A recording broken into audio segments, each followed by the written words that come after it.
Welcome to the Movies That Make You podcast, where movies are more than just entertainment. They are a catalyst for meaningful conversations. I am Jonathan Sprang, and I go by Sprang. And most weeks, we dive into movies to watch in preparations for a new release hitting theaters.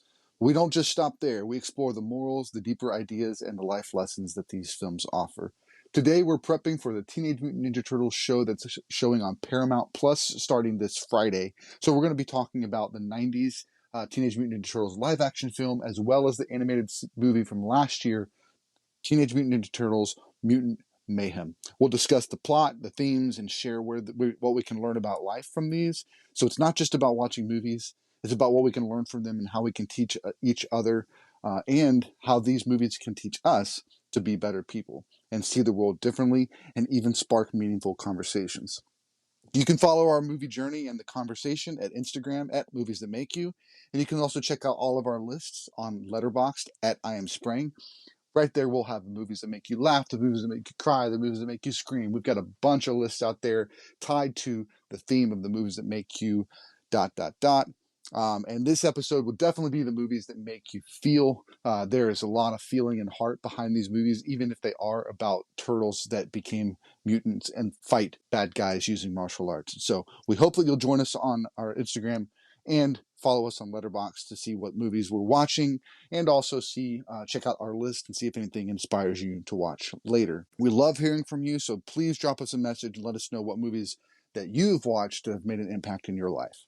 Before we jump into this week's episode, I do want to give you a sneak peek at what's coming up the next 4 weeks on the Movies That Make You podcast. Next Monday, we'll be dropping our Aliens series podcast. We'll be talking through all of the original Ripley movies, as well as the Prometheus and Alien Covenant films that came out a little bit later. All of that is in preparation for Alien Romulus dropping that following Friday. The week after that, we'll be joined by Papa Goss again, who joined us for the Scream episode last week. He's going to be joining us again for The Crow. It's one of his favorite films, and I'm going to rewatch it so I can make sure I'm prepared to have that discussion. But that's in preparation for the fact that they're doing a remake that's dropping that following Friday. The Monday following that is going to be the Fast and Furious series. This is one that Connor wanted to watch like last year, and we set aside some time this summer to knock it out. So the boys will watch the first time. All 10 Fast and Furious films, including Hobbs and Shaw's, to make that 11, including a couple of other little clips and short films that came out between the first few. So we did a full-on everything that Fast and Furious had to offer. We watched that, and we're going to have a big discussion on that, just as kind of a fun one-off series episode. And then the week following that, we'll be doing the first Beetlejuice film. We'll have that discussion because Beetlejuice, the sequel that we never thought we would ever get. Michael Keaton is back. Winona Ryder is back. We got Jenna Ortega coming in, bringing in that next generation. This movie is going to be so good. I just have so much hope for this movie. So we're going to watch the first one. A couple of the kids have seen it, but not all of them have seen it. So we're going to have a fun time watching Beetlejuice, and then we'll talk about it that week in preparation for Beetlejuice. As I just mentioned, we drop episodes every Monday in preparation for the movies coming out Friday, in the cases when the episode is tied to the release. And we hope that you'll join us, follow us, subscribe, do all the things, share us with your friends, especially if your friends have kids. We believe that it's important for kids to hear kids sharing their thoughts and feelings about what they're watching and engage with it in a way that's deeper than just entertainment. So without further ado, let's jump into it. We are back for another episode of the Movies That Make You podcast. I am Sprang, and I'm joined here by the boys. I'm Connor, I'm 14. I'm Jacob, and I'm 13. I'm Colton, I'm 12. I'm Ezekiel, and I'm 11, also known as Jonathan is the Sigma. All right. We are here to have a good conversation today. It's actually in anticipation for a new TV show, but it's also been a movie that Zeke wanted to talk to us about, and so we are going to be talking about Teenage Mutant Ninja Turtles. We're going to be talking about the 1990 film, and we're going to be talking about 2023 film. But before we do that, how's everybody doing? Connor, how's summer going? Good. We've been watching Fast and Furious a lot. Yes, that's a nice plug for an episode that's going to be coming up later this month. We'll be talking through all the Fast and Furious films, so very cool. Colton, what about you? Well, I'm kind of mad because I kind of broke the basketball hoop, so I can't really play basketball. But the rest of the summer's been fun. Nice. Jacob, how about you? I mean, playing games, reading, playing guitar, and then doing like music stuff. Nice. Zeke, what about you? I've been doing good. I finished Super Hot, so it was actually pretty good. And what is that? The video game on the VR headset that Colton just got. I've also been playing FNAF Help Wanted and Beat Saber. Very cool. I know that as far as the summer's going, everybody's kind of doing their own thing. We had a schedule for most of the summer, but this week we decided to say let's just chill on the schedule as long as everybody stays reasonably quiet and doesn't get into fights and doesn't argue and stuff. Then we would be all good. So that's been going well this week. So good job, guys. Thank you, man. Well, awesome, guys. Teenage Mutant Ninja Turtles was one of the things that I loved growing up. I know that for me, that we had the animated cartoon series from the early 90s. There was also a video game that came out that I played it when I would go to the arcade. That was pretty awesome. I played actually a game on the NES, the original like Nintendo Entertainment System. It was a lot of fun. And so the Teenage Mutant Ninja Turtles have been a big part of my life. So I want to go around real quick and say, when was the first time you remember hearing about the Teenage Mutant Ninja Turtles? Jacob, when was the first time you remember playing with or hearing about Teenage Mutant Ninja Turtles? I mean, I don't really remember anything specific, but just hearing about it, and then like, I guess it's just always been a part. I mean, Always. it's not like too important or anything. Like it's not like school, but you know, it's still it's just there, and It's just there. Nice. What about you, Connor? We are at our dad's apartment. I don't know if Colton watched it, but we were watching it on the TV. The first one. Oh, okay. The one that we recently watched? Or the animated show? The first one. The old one. Where they Nice. talked. Very cool. Colton, what about you? Well, I don't really remember first watching it, but like when I first started hearing about it again was like a year ago. Okay. Yeah, probably when the movie came out, it kind of jumped into everybody's ideas. So, hey Zeke, what about you? First time you remember hearing about Teenage Mutant Ninja Turtles? Ditto with Jacob on that one. I just heard about it. I don't remember anything specific, but like, yep. And I think we had a van, the turtle van that shot pizzas out of it when you guys were little too. So they've definitely been a part of your guys' life for a long time. Like I said, for me, it's been, it was when I was younger. It was also the 1990s film. Let's jump into that one real quick. It was the first time seeing the Turtles in person or in like real life. And I know the CG or the graphics and the effects weren't as great as what you might get now, but for back then it was pretty epic. I was 10 years old when it came out, and my mom was nervous about me seeing it because of the fact that they're fighting and kicking and doing all the martial arts stuff.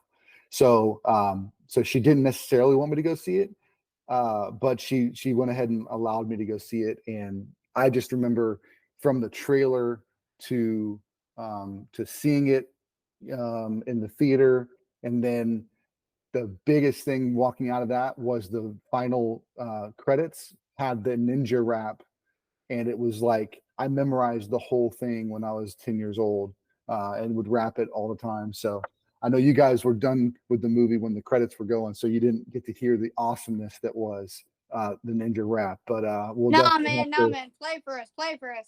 we'll share it in the on our Instagram this week. But it was awesome. So before we jump into the movie and kind of talk about favorite parts and everything, I did want to touch on, does anybody know where the names of the turtles came from?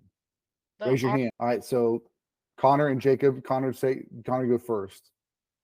Right, famous artists. Famous artists, yeah. They're like famous artists from way back when. I have like a good one. Yeah. 19, no, not 19 something. I have a good Not one. anywhere near the 1900s. Leonardo. Wait, no, they didn't have Picasso. Never mind. Go ahead, Colton. What was it? Did Leonardo come from Leonardo da Vinci? Yeah. What did he do? He painted. Abstract did. art. Abstract but art. he's more famous for what, Jacob? The Mona Lisa. Yes, he painted the Mona Lisa. And did a whole bunch of like engineering stuff too. Yeah, he drew sketches for different things like flying machines and stuff like that way back in the Renaissance. I know that from Peabody and Sherman. Yeah. Well, what else do you know it from? Assassin's Creed. Yeah. So 'Cause that's he made probably the, by the way, that's the 1300s. 1300s.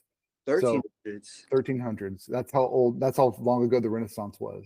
So that's Leonardo, but I don't necessarily know Donatello. Looks like he was a famous sculptor. Raphael looks like he was an Italian painter and architect, but the other epic one was Michelangelo. Who can tell me what Michelangelo is most famous for? Rapping. No. The Jacob? penis guy statue. No. I forgot the statue's name. Wasn't it like I would say he's pretty famous for that. It was marble. Yep. yeah, it was made out of marble. He's from the Bible. Jesus. No. Was it He Peter? fought a giant. What? Peter? Peter Griffin? He fought a giant. It was David. David. There Yeah. we go. It's David. like- Statue of David. I've actually I- seen that. The other piece that I wanted to mention that he was famous for was the Sistine Chapel. So in the Sistine Chapel is in Rome. So the Sistine Chapel is this little small chapel next to the St. Peter's Cathedral. So the entire room is all painted, but the most impressive piece is the fact that the entire ceiling is painted, and he spent months and years painting, laying down on rafters and stuff to finish the painting. So it was pretty epic. So what country does the Pope live in? Italy. Rome is the center for the Roman Catholic Church. So let's go around real quick. What's one thing that you stood out about like the movie, the Teenage Mutant Ninja Turtles, the 1990s movie? Connor, why don't you go first? That, like, for how old it was actually pretty realistic. Like, whenever the rat was going into the backstory and whenever they were babies, that was crazy. Yeah. Yeah, they could do some pretty cool things even back then. And it was silly. I mean, it was silly looking with the rat doing all the ninja moves and stuff. But Colton, what about you? Well, I thought it was gonna be like some not funny, like cringy, like the jokes were cringy, but the jokes were actually really funny. That's awesome. Zeke, what about you? What did you like about it? just their time saying "Cowabunga." Nice. Jacob? I mean, I really just liked the movie. I mean, nothing really stood out for me. Surprising? I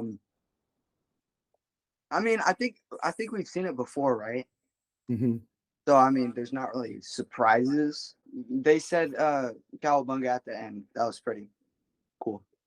Yeah, they saved it. That's kind of one of those fun things where they saved it up to the very, very end and did it. And they actually, not to jump too far ahead, but they did the exact same thing in the Mutant Mayhem film, was that they saved Cowabunga till the very end of the movie. Because that was like the biggest like quintessential piece of the Ninja Turtles was them saying that. What is the other quintessential piece of the Ninja Turtles besides the fact that they live in the sewer and they fight bad guys? Pizza. Pizza. Master Splinter. Yes. Headbands. Oh, that's pretty good. Yeah. The pizza is the thing that stood out, from that. What do you guys think of the fighting? That's pretty good. I mean, it was good for back then, but now looking at it, it's like I could probably do better in like pixel art. They were doing the houses on fire and everything. There was a lot of them. They just kept coming. Yeah, that was epic. And it started out with Raphael on the roof, and he's like, "I'll take you all on," and he wasn't scared. And then they threw him through the ceiling, and then they all came. Yeah. So who's the big bad guy though? The Foot Clan, also Okay. known as Antler Master Shredder. And Master Shredder. Yep. Yeah. So that was super epic. Go ahead, Colton. I was like, Kung Fu Panda's like, what channel? Oh, skadoosh. I was trying to read Douche. Wait.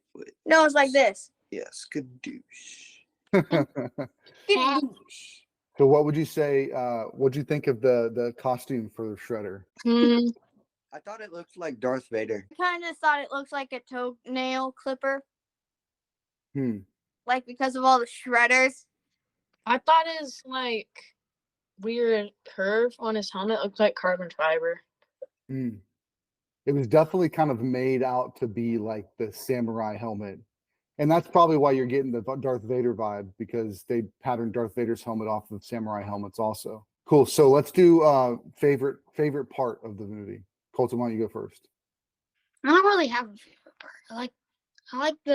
I guess I like the very end scene where they were fighting. Fighting Shredder? Yeah. Yeah. Oh, I gotta say my favorite moment in the final battle was when the guy, I think it's Michelangelo, got up on the top of the roof and the Foot Clan was coming after him with a sword, and he ducked his head into his shell and the guy missed, and then he slammed his hand back at the guy.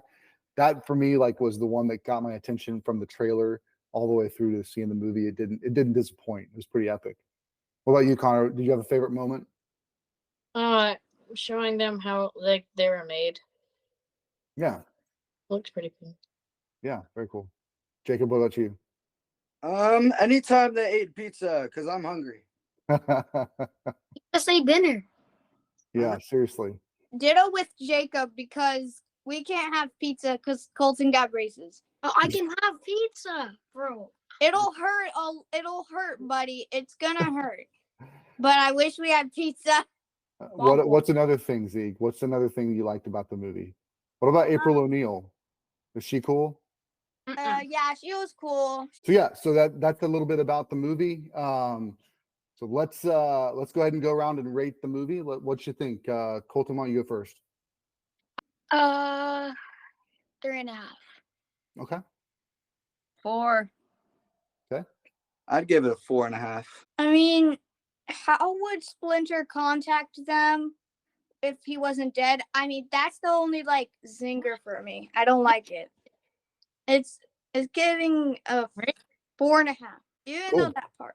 Yeah, and I think I'd give it a 4.5. Honestly, I was actually surprised watching it this time, because I was expecting, like Colton, to think that it was going to be a little cringy or a little bit dated, but the jokes really hit well. Cool. All right, so let's jump into Mutant Mayhem. Zeke, you wanted us to watch this movie. You want us to do a podcast on this. What was it about this movie that made it so exciting for you?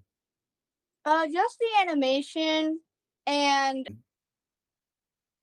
I just feel like Michelangelo played the part really well, and he's a pretty cool dude. Cool. What is something, Jacob, that you watched when watching this film that stood out because of it being different? What's one thing that stood out because it was different from not just the 90s film, but where we've seen the Turtles before? It was just way more I wasn't living in the 90s, but I felt it was way more current, because it was talking about Riz and I forgot what the other one was. They did another one. It wasn't. Yeah. No, it wasn't. It was twerking. It was twerking, right? No, yeah, he twerked. Yeah. Yeah, Michelangelo was twerking. I know, but that's not current. Girls have been doing that for a long time. What? I think it was Gyat. I think it was Gyat and Riz. Those were the two words. Did it say Gyat in it? No, I think it did. I don't think it did. Okay, I don't whatever. know. It doesn't matter. It doesn't matter. Yeah, it doesn't matter. Okay. No, it was we're cooked. Whenever. Oh yeah. Yeah, it was we're cooked. Yeah. Let him cook. Nice. What about you, Connor? Did anything else stand out that was different between the two movies? A lot of it was more based on sewer and stuff, because at the end there's a giant monster because of sewers, I guess. Okay. Yeah, the radioactive monster guy. Yeah, radiation. Yeah. Fallout. What about you? Superfly. The big difference for me was one of them was like acting, real acting, and the other one is animated. But what's a difference like from the story or from the characters, how they looked? Anything stand out as being different besides the fact that it's animated? I'm not trying to make this sound funny, but their mouths were way smaller. Oh, okay.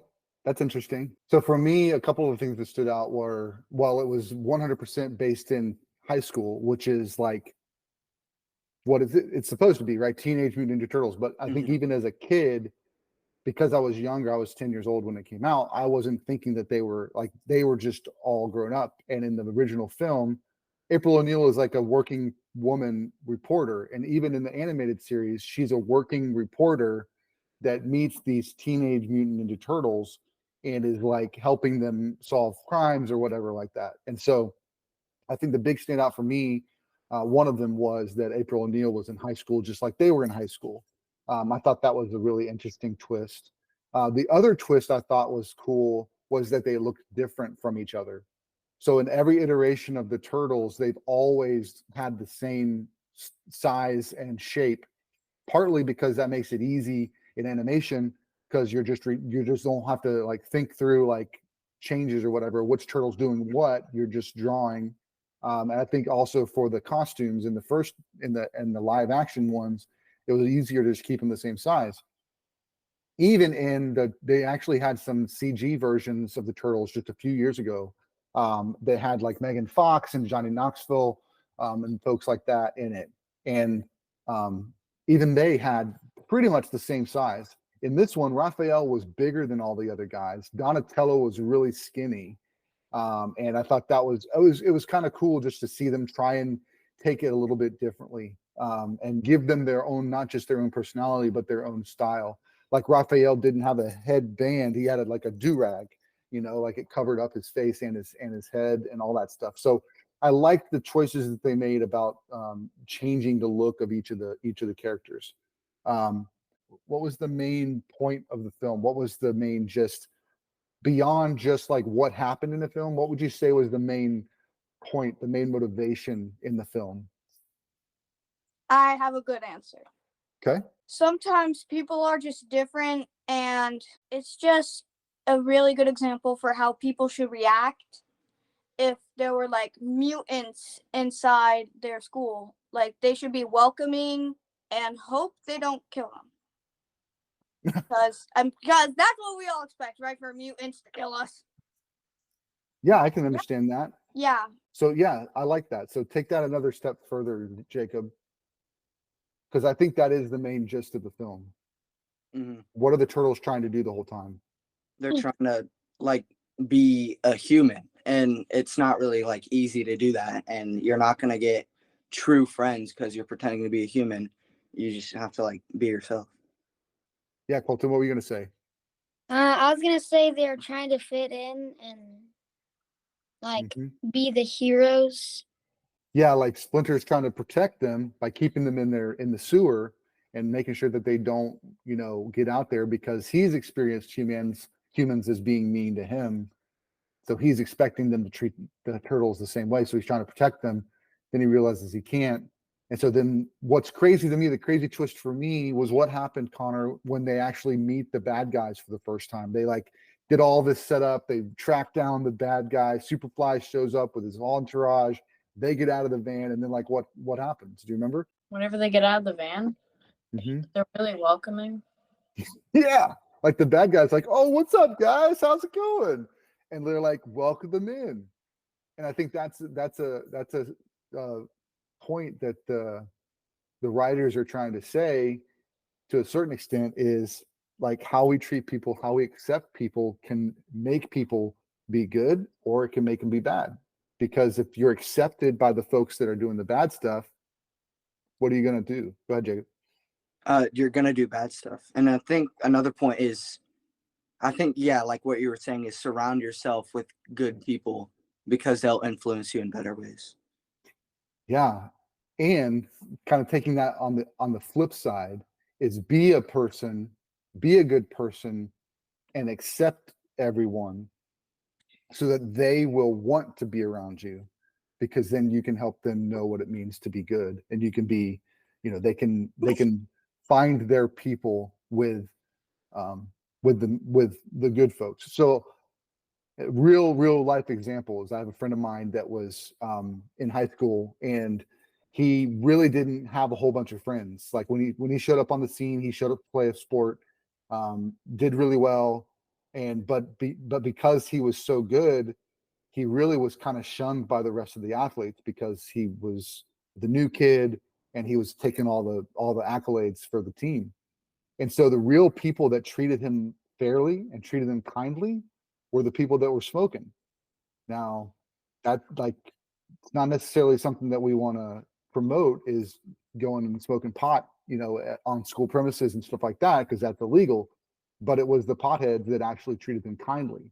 So I think that the movie is trying to spell that out, that like there's this seeking of Fitting in. fitting in, exactly. And then they don't get accepted by any of the humans. And all of a sudden they meet the bad guys. They meet the ones that are robbing and stealing and doing all this bad stuff, and they accept them. And so then there's this tension for the next 15, 20 minutes of the film where they're knowing what the right thing is to do, but they're liking the acceptance and they're trying to find that balance. Who can tell me what happened at the end of the movie when it came to the bad guy and his entourage? What ended up happening in that story? He got cooked. Yes, but what happened to his entourage to make it so that he got cooked? His team of bandits or whatever betrayed him or double crossed him or something. And so everybody was ganging up on Superfly and they took him down. Yeah. So the entire group of people that were being accepted by Superfly and accepted into this, I will say, Zeke said, family, like not literal family, but the friend family. And then once they see the turtles and the turtles trying to do something good and realizing the turtles accepted them too, they're like, well, maybe we don't have to go down this path. There's not only the animals, there's also the humans. They were helping them fight the big monster because they realized they weren't bad. Yeah. And April O'Neil became that, as soon as the news flashed up, it was like, turtles are causing all this trouble, causing all these problems. And then all of a sudden, it's April O'Neil gets on and tells them the true story, which is the turtles are trying to save us. So get out there and help them. So humanity, the turtles, and then how does it end, Connor? What ends up happening with the turtles at the end of the movie after they win? They went to the high school and they were accepted. Yeah. Yeah. Very cool. All right, Zeke, what is the thing that happened at the very end of the movie? Post credits. Do you remember? No. I don't think anybody stayed for the post credits. Nobody stayed for the post credits. Nope. But I can tell you one thing. Yeah, go ahead, Zeke. April O'Neil puked. Yes. On live TV and the school TV. Yep. That was the deal. That was the thing that made her an outcast. And then April O puke. Yep. But then they ended up accepting her. She had to overcome that fear, and then she was able to help them all, right? So I got to tell you then. Go ahead, Connor. That's why Zeke's off camera, because if he's on camera, he'll puke. Are you kidding me? Oh, roaster. I could be on camera. Nice. All right, so I do have to tell you what happened in the post-credit scene, because there is a new movie coming out. The next movie in the series is going to be Mutant Mayhem, but it's going to be like a sequel. And the trick is that at the end of the credits, the camera panned back away from the big newscast in Times Square, panned back across the water, and it got all the way over to another part of the city, another part of across the river or whatever. And Shredder is standing there, seeing all of us go down, and he's about ready to go after him. He wasn't in the first Mutant Mayhem movie. He wasn't in the animated film. So he showed up at the end. So I think they were trying to, hey, let's get away from Shredder. Let's tell another story, and then let's introduce Shredder for the second film. So pretty cool. But there's been a lot of these Teenage Mutant Ninja Turtles movies. Go ahead. Wait, so I was thinking, what if they kind of play on the same story that the 1990s movies was? And I was wondering, well, can they do that? Can they do that? Because they might have been from a different like companies, like different movie companies. So Oh, gotcha. I was Yeah. wondering that led to like, well, is the Teenage Mutant Ninja Turtles like, is it copyrighted or is it free enterprise or whatever? So it's definitely still copyrighted, but whatever film studio purchases the rights to make the film, they have the rights to the characters. Oh, okay, cool. And for the most part, with a property like Teenage Mutant Ninja Turtles, which is fairly narrow, it's a single type group and all that stuff. There's not a whole lot that they're going to split up. They're not going to do a Rocksteady movie. You know, it's all one group, as opposed to Marvel that's got all of these different comic book characters and they could all be their own franchise. Teenage Mutant Ninja Turtles is kind of its own thing. But yeah, so let's go ahead and go around and rate it. Let's go, Zeke. How about you? What do you rate Mutant Mayhem? 5 out of 5 because it mentioned Riz and it mentioned We're Cooked. Nice. Jacob? I'll probably give it a 4.5. Cool. Connor, what about you? 5, probably because of animation. It just looks so good. Yeah. Colton? Or 4 because he got that Riz. I think I'd give it a 4.5. I think it was really good, really solid film. And I'm excited to see kind of what they do next with it. It'll be cool. All right, folks. Anything about Teenage Mutant Ninja Turtles before we drop off? Cowabunga! You should totally cut out that part and I should do it for the end because you should. No, it's already done. How rude! It's done. We should cut Jacob this got it. Jacob got I own that phrase. He just did it. Awooga! All right, that'll do it, guys. Catch you next time. Yeah, Mr. Krabs, cowabunga! That was pretty funny.